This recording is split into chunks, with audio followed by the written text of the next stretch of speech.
Ship of Theseus. Paradox. You're walking through a famous maritime museum. There's an ancient vessel on display. Proud, majestic. Over the centuries, every damaged plank has been replaced. Today, not a single original piece remains. Yet they still call it the Ship of Theseus. This is the Ship of Theseus paradox. The question of whether something that's had all its parts replaced is still the same object. Philosophers argue that identity could be tied to continuity. So long as the changes happen gradually, we consider it the same thing. Or maybe it's all about material substance. Once every piece is swapped out, it's a different entity. But what if the museum kept all the old planks in storage and built a second ship? Which one is the real Ship of Theseus? Or do they both deserve the same name? Consider your own body. Cells die and regenerate constantly. By adulthood, virtually none of your original cells remain. Are you still you? So, is identity about what you're made of or the story you carry? And if everything changes over time, what really stays the same? The grandfather paradox. Imagine you discover a time machine hidden in your basement. You travel back to the 1930s and by sheer accident prevent your grandfather from meeting your grandmother. Suddenly, a chilling thought strikes. If they never meet, how will you ever be born? This is the grandfather paradox, a time travel puzzle that questions how you can exist if you've undone your own birth. Many physicists argue that time might be self-consistent. Events always fix themselves to prevent logical contradictions. Others suggest parallel timelines split off, so you don't actually erase your own future. But what if cause and effect aren't linear?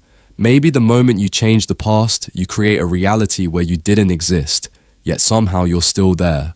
While literal time travel isn't something we've proven possible, quantum mechanics does hint at retrocausality, where effects might influence their own causes. So is time a rigid path locked in place, or a branching web of infinite possibilities? And if the past can be changed, can you really change your future? The Sorite's paradox. Paradox of the heap. Picture yourself at the beach, scooping up grains of sand one by one. With each grain, you ask, at what point does it become a heap? 1 grain? 10? 1,000?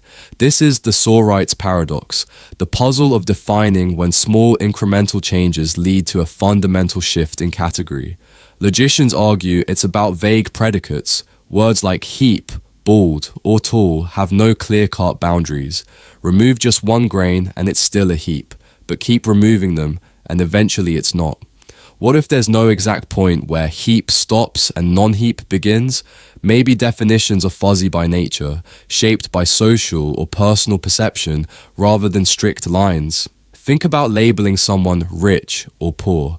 When does a small change in money suddenly alter that label? If no single grain decides the heap, can we ever really define where one state ends and another begins? Or is everything just shades of grey? The liar paradox. You see a single sentence written on a note. This sentence is false. You pause. If it's telling the truth, then it's false. But if it's false, then it's true. Your head starts spinning. This is the liar paradox, a classic puzzle about self-reference and truth. Logicians say it's a demonstration of how standard truth values, true or false, break down when a statement talks about itself. It shows the limits of our logical systems. Could language itself be the glitch? Maybe a sentence that talks about its own truth value is just outside normal logic, like a program stuck in an infinite loop. Think of contradictory headlines or fake news claims. Sometimes we're left unsure if the information is genuine, false, or a twisted mix of both. If something can be both true and false at once, can we ever fully trust words to capture reality? Or is every statement one paradox away from falling apart? Zeno's paradoxes. Picture an ancient race. The mighty Achilles challenges a humble tortoise. The tortoise gets a small head start. Achilles sprints toward it, yet somehow he never seems to catch up. He keeps having to cover half the remaining distance, then half of that, and so on. Forever. This is one of Zeno's paradoxes, designed to show that motion itself can seem logically impossible if you keep subdividing distances. Mathematicians resolve it with the concept of infinite series. Though there are infinitely many halves to travel, their total sum is finite, and Achilles does catch the tortoise in real life. But does the paradox suggest our concept of time and space is flawed? Maybe our continuous model of the universe is just an illusion. In quantum physics, space and time might be quantized, tiny units you can't subdivide forever, hinting that motion at the smallest scale is more discrete than continuous. So does Zeno's puzzle expose cracks in our everyday logic, or is reality built on building blocks that sidestep infinity altogether? The barber paradox. Imagine a small town with one barber. A sign on his door says, "I shave all and only those men who do not shave themselves." You think that sounds straightforward, until you wonder, who shaves the barber? This is the barber paradox, which uses a simple scenario to expose a logical contradiction about self-reference. It highlights that defining a set, men shaved by the barber, in terms of who is not in it, those who shave themselves, can lead to contradictions. It's a puzzle about set theory and self-inclusion. Could the barber sign be fundamentally impossible? Or maybe the barber just doesn't exist because the rules can't be satisfied in a consistent reality.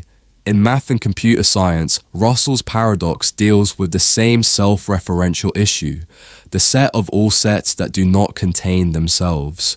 If a rule can't define itself without contradiction, can it truly exist?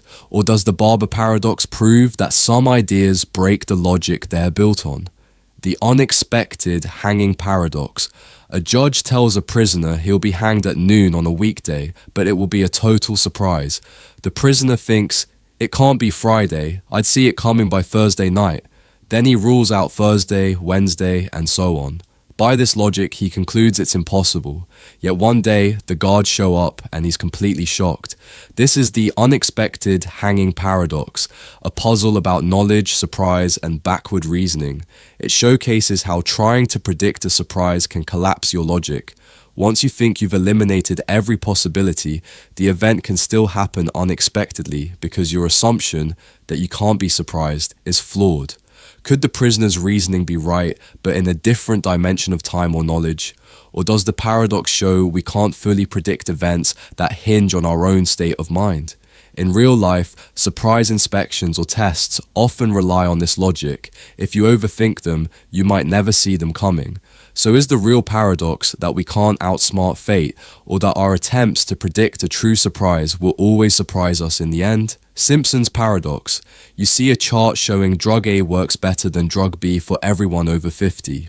Then, in a separate chart for younger patients, drug A again outperforms drug B. But when you combine all ages, somehow drug B looks better overall. Confused? You're not alone. This is Simpson's paradox, a statistical twist where a trend in individual groups reverses when those groups are combined.